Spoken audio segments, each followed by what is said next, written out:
So many advances in health technologies and treatments, we are living longer, healthier lives.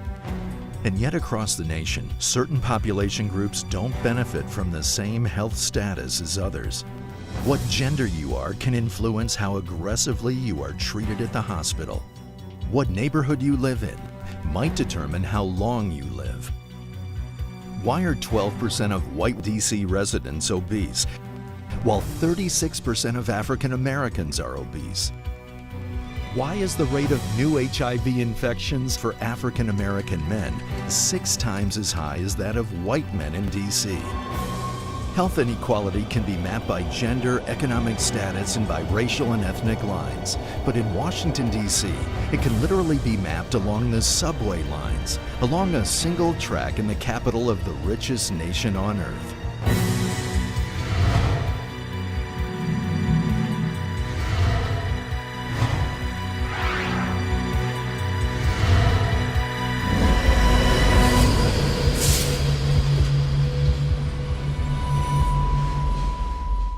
In 1791, George Washington appointed Pierre L'Enfant to design our nation's capital. L'Enfant took his task seriously, creating majestic avenues, grand public parks, the location of the Capitol building, and the White House, and a compact web of neighborhoods, eventually becoming defined into 8 sections called wards. Today, there are rigid divides by race and socioeconomic status within the wards.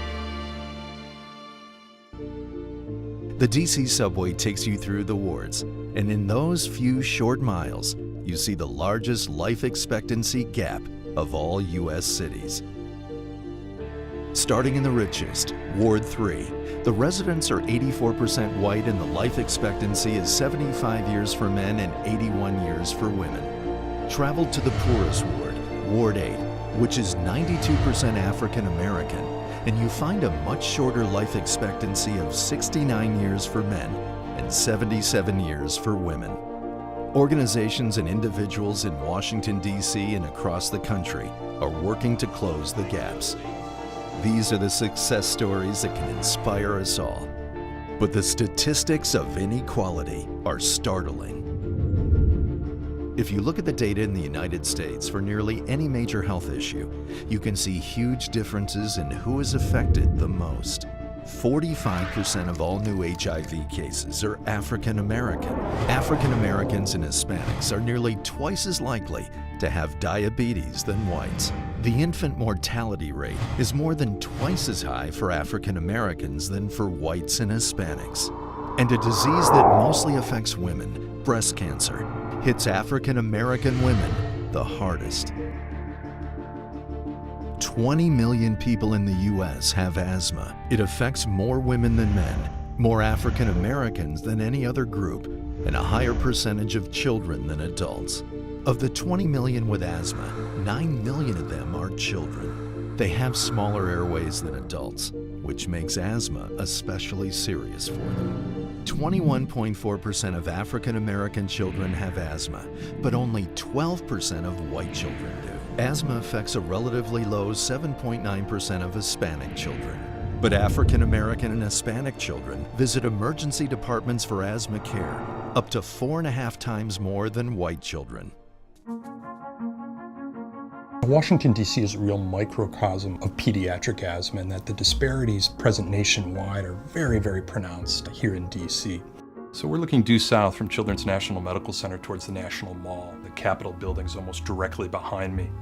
If you go more towards my right in that direction, look over RFK Stadium into southeast D.C., you begin to enter neighborhoods with some of the highest rates of pediatric asthma morbidity in the nation. Within just a few miles of the White House, the Capitol building, you have rates of hospitalization among children for asthma that are dramatically higher than in the northwest part of the district, where rates are 1/10, 1/12, 1/15 of what they are in the more disadvantaged, principally minority parts of the district in the southeast and northeast. The thing about asthma that I've noticed over the years is that when you can't breathe, nothing else seems to matter. And that is when that child's experiencing that terrifying sensation of shortness of breath, pain in the chest, that sense of I just can't get enough air. The fear in their face, the fear in mom and dad's face, they'll do anything in the world to make that child not be struggling for air. I like to play baseball. Baseball is something I just want to do.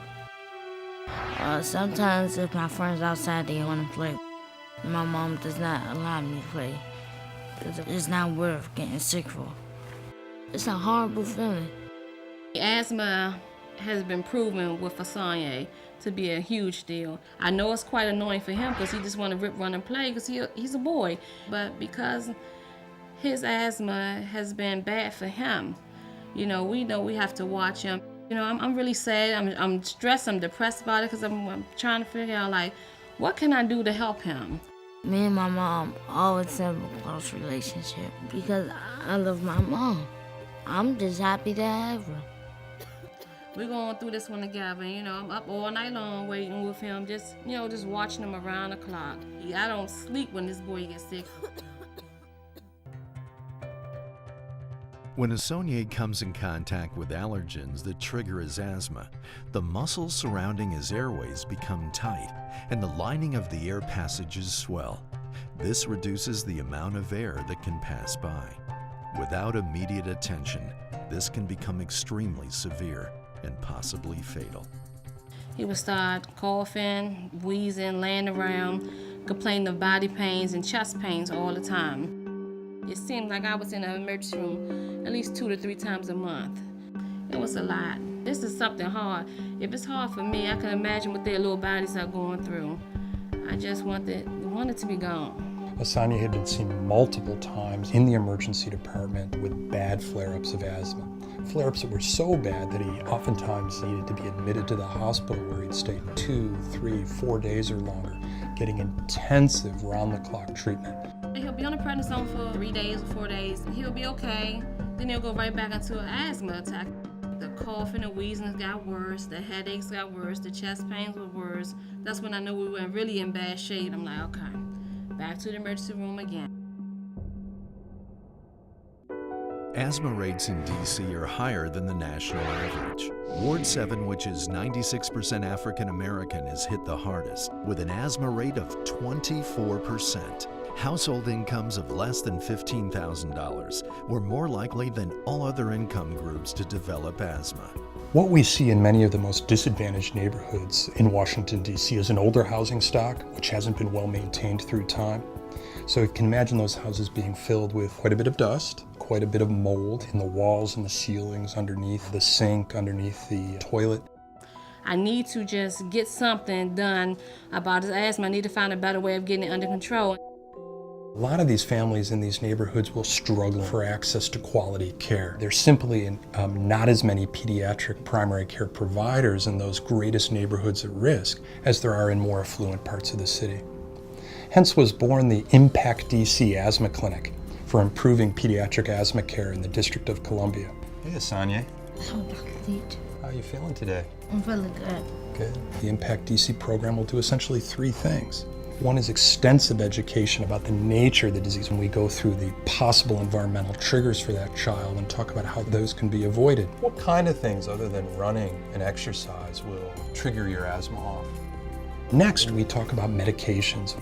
Dr. She shows me things like using my inhaler, how to take my medicine. Finally, we establish linkages to primary care. We help the families reconceptualize the disease because by partnering with your primary care provider, you can prevent the day-to-day symptoms and stay out of the emergency department through this integrated program of trigger avoidance and medications. Good work. As he getting older, he doesn't want me to, be all worried about him. He doesn't want anybody to know he has asthma. He doesn't want the asthma help. And sometimes it's a fight with him about the asthma medication because he just like, I'm okay. But you do know how serious it is, right? Yes, So you do know that you have to tell. but I don't want to ruin your day. Just because mine's ruined, don't mean I got to ruin yours. Boy, you don't mess up my day. You don't. You don't. I know that you don't like having this. I don't like that you have it. But I try to make sure that all your days still fun. But it's not about me when it comes to your asthma. It's about you feeling better. You have to tell me. All I know is that if it's there, that I got to try to figure out how to fix it. I love you more. With help from Dr. Teach, Asonye has more freedom to run and even play baseball with his dad. If my asthma stops one day, I think I feel super excited. Swing it all the way through. I feel good about the help that I'm getting at the clinic. I'm just grateful at this point that I'm not going to the emergency room 2 or 3 times a month anymore. So we haven't been back. I don't plan on going back either. Perfect. You ready? Here we go. But it's been under control, pretty good. I mean, this is an improvement. He's on new medication, he's getting the asthma shots, and everything has been going okay. My goal is to try to have my asthma under control as much as I can, so next year I could do more things. Overall, I think Asonye and his mom would say their involvement with us has been a success. He's sleeping better, he's missing less school, and taking his medicines on a more regular basis, and staying the heck out of my emergency department.